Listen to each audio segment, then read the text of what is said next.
Welcome to citizens pulse. నేను మీ రాజేష్.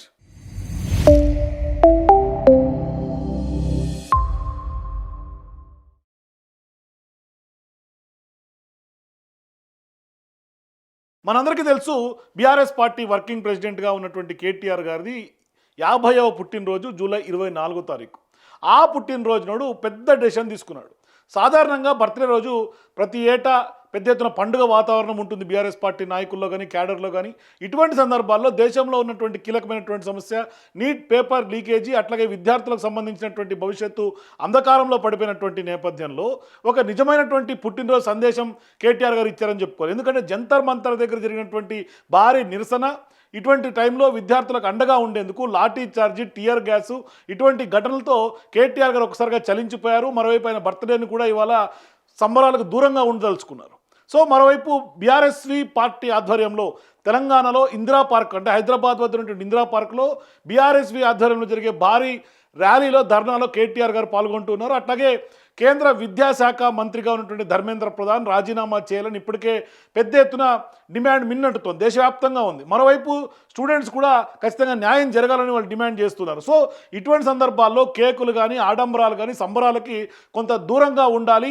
అట్లాగే విద్యార్థుల పోరాటంలో భాగస్వాములు కావాలని కూడా శ్రేణులకు కూడా దిశానిర్దేశం ఇచ్చారు. మరోవైపు పెద్ద ఎత్తున, అంటే విద్య గురించి తెలిసినటువంటి వ్యక్తిగా, స్టూడెంట్స్ యొక్క సాధక బాధకాలు తెలిసినటువంటి వ్యక్తిగా స్పష్టంగా ఇవాళ విద్యార్థులకు అండగా ఉండేందుకు, మరోవైపు లీకేజీ జరిగినటువంటి నేపథ్యంలో అట్లాగే విద్యార్థుల యొక్క భవిష్యత్తును దృష్టిలో పెట్టుకొని, దేశ భవిష్యత్తును దృష్టిలో పెట్టుకొని స్పష్టంగా ఆయన బర్త్డేకి దూరంగా ఉండాలని నిర్ణయించుకుంటూ యువతలో ఉన్నటువంటి అసంతృప్తిని, వారి ఆశయాలను అర్థం చేసుకొని కేటీఆర్ గారు ఇవాళ లక్ష్య సాధనకు వాళ్ళకు అండగా నిలవాలని కూడా ఆయన ఇవాళ పెద్ద ఎత్తున ఆలోచన చేసి ఇవాళ ఇందిరా పార్క్లో జరగబోయే పోరాటంలో భాగస్వామ్యం కాదలుచుకున్నారు. మరోవైపు ఇప్పటికే బీఆర్ఎస్ పార్టీ క్యాడర్ కూడా ఆడంబరాలకు దూరంగా ఉండాలని ఒక సందేశాన్ని ఇచ్చారు.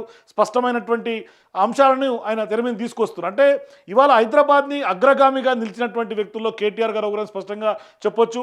ఐటీకి సంబంధించినటువంటి వ్యవహారంలోనైనా, లేదంటే పెద్ద ఎత్తున టీ హబ్ లాంటివి కూడా నెలకొల్పి పెద్ద ఎత్తున ఇవాళ యువతలో ఉన్నటువంటి ఆస్పిరేషన్స్ని ముందుకు తీసుకెళ్ళినటువంటి వ్యక్తి. అట్లాగే యువతలో ఉన్నటువంటి కొత్త కొత్త ఆలోచనలకు పెద్ద ఎత్తున పారిశ్రామికవేత్తలకు కూడా ప్రోత్సాహకాలు అందించినటువంటి వ్యక్తి. విదేశాల్లో ఉండి చదువు విలువ తెలిసినటువంటి వ్యక్తిగా ఇవాళ పెద్ద ఎత్తున కొంత విద్యార్థులు ఇవాళ వాళ్ళ బలిదానాలు చేస్తున్నటువంటి పరిస్థితి కనిపిస్తోంది. మరోవైపు లాఠీలు దెబ్బలు తింటున్నారు. అట్లాగే ప్రతినిత్యం ఇవాళ విద్యార్థుల నిరసనలతో జంతర్ మంతర్ అట్టుడుగుతోంది. ఖచ్చితంగా వాళ్ళకు అండగా ఉండేందుకు, అట్లాగే తెలంగాణలో ఉన్నటువంటి ప్రతిపక్ష పార్టీలన్నీ కూడా ఇవాళ తెలంగాణ బంద్కు పిలుపునిచ్చినటువంటి నేపథ్యంలో కొంత విద్యార్థులకు సంబంధించినటువంటి గొంతుకగా ఆయన కూడా ఉండాలని నిర్ణయించుకున్నారు. అయితే ఇప్పటికే బీఆర్ఎస్ పార్టీకి సంబంధించినటువంటి క్యాడర్కు ఒక దిశానిర్దేశం చేసినటువంటి నేపథ్యంలో కొంత నీడీ పీపుల్కి, నీడీగా ఉన్నటువంటి వాళ్ళకి సహాయం చేస్తూ అనార్థులకు కొంత ఆపదలో ఉన్నటువంటి వాళ్ళని ఆదుకోవాలనే పిలుపుని కూడా ఆయన ఇవాళ బర్త్డే సందర్భంగా ఇస్తున్నారు. మరోవైపు 50వ పుట్టినరోజు అంటే పెద్ద ఎత్తున సంబరాలు ఉంటుందని కూడా అందరూ భావించారు. ఇప్పటికే కేటీఆర్ గారికి సంబంధించినటువంటి బర్త్డే పురస్కరించుకొని ఒక పాటను కూడా బీఆర్ఎస్ పార్టీ క్యాడర్ కొంత రూపొందించినటువంటి నేపథ్యం. దానికి సంబంధించినటువంటి ప్రోమో కూడా ఇప్పటికే సోషల్ మీడియాలో హల్చల్ చేస్తోంది.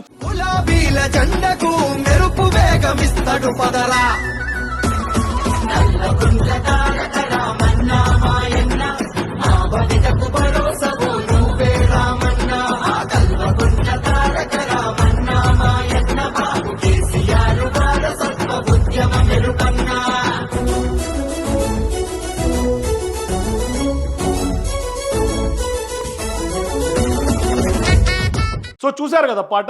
అయితే విద్యార్థుల నిరసన చూస్తున్నటువంటి నేపథ్యంలో ఇటువంటి జంజీ ఉద్యమాలు, యూత్ సంబంధించినటువంటి ప్రొటెస్ట్ని ముందుగానే ఊహించినటువంటి వ్యక్తుల్లో కేటీఆర్ గారు ఒకరని చెప్పుకోవాలి. ఎందుకంటే గతంలో ఒకసారి ఎన్డీటీవీకి సంబంధించినటువంటి యువాలో కూడా ఆయన స్పష్టమైనటువంటి జంజీ ఉద్యమాల గురించి ఆనాడే మాట్లాడాడు. సో ఇవాళ ఆ జంజీ పోరాటాలకి కేటీఆర్ గారు కూడా కొంచెం స్పష్టంగా కొంత అండగా ఉండేందుకు ఆయన పోరాటంలో కొంత ఆయన కూడా భాగస్వాములు అవుతున్నట్టుగా స్పష్టంగా అర్థమవుతుంది. ఒకసారి ఆ రోజు ఆయన ఏం మాట్లాడారో చూద్దాం.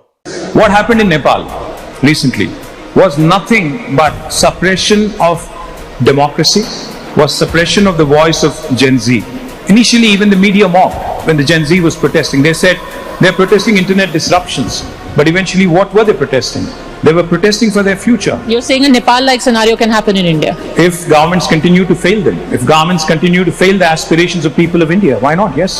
విద్యార్థులతో ఏ విధంగా ఆయన అడుగు ముందుకు వేయబోతున్నారు, విద్యార్థుల పోరాటంలో ఏ విధంగా భాగస్వామ్యం అవబోతున్నాను అనే విషయం మీద కూడా ఆయన ఇప్పటికే ఒక ట్వీట్ చేశారు. ఆ ట్వీట్ కనుక ఒకసారి చూస్తే స్పష్టంగా the voice of India's youth cannot be crushed through force, అంటే పెద్ద ఎత్తున అణచివేతతోటి విద్యార్థుల యొక్క గొంతులు నొక్కలేరు.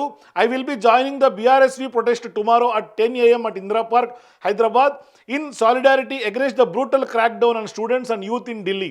I appeal to students, youth and everyone who believes in democracy to join us in standing up for the constitutional right to dissent అంటూ కూడా కేటీఆర్ గారు ట్వీట్ చేశారు. అంటే విద్యార్థులు పెద్ద ఎత్తున పోరాటం చేస్తున్నటువంటి నేపథ్యంలో ఢిల్లీ పోలీసులు అవలంబించినటువంటి తీరును, మరోవైపు డెమోక్రసీ ఇవాళ ఉందా లేకుంటే డెమోక్రసీగా ఉందా, అంటే ఇవాళ ప్రజాస్వామ్యయుతంగా ఉన్నటువంటి వాళ్ళందరూ కూడా ఈ యొక్క ప్రజాస్వామ్య దేశంలో పోరాటంలో పాల్గొనాలి, విద్యార్థులకు అండగా ఉండాలి అని కూడా ఆయన పిలుపునిస్తున్నారు. సో ఈ నేపథ్యంలో స్పష్టంగా 50వ పుట్టినరోజు అంటే పెద్ద ఎత్తున సంబరాలు ఉంటాయి అని అనుకునేటువంటి వాళ్ళందరికీ కూడా ఒక నిజంగా కేటీఆర్ గారు ఇవాళ బోల్డ్ డెసిషన్ తీసుకొని బిగ్ డెసిషన్ తీసుకున్నట్టుగా స్పష్టంగా కనిపిస్తుంది. సో నిజంగా ఈ యొక్క పుట్టినరోజు వేడుకలకు దూరంగా ఉంటున్నటువంటి కేటీఆర్ గారి పట్ల మీ అభిప్రాయం కూడా కింద నాకు కామెంట్స్ కూడా తెలియజేయండి. For more videos please watch citizens pulse.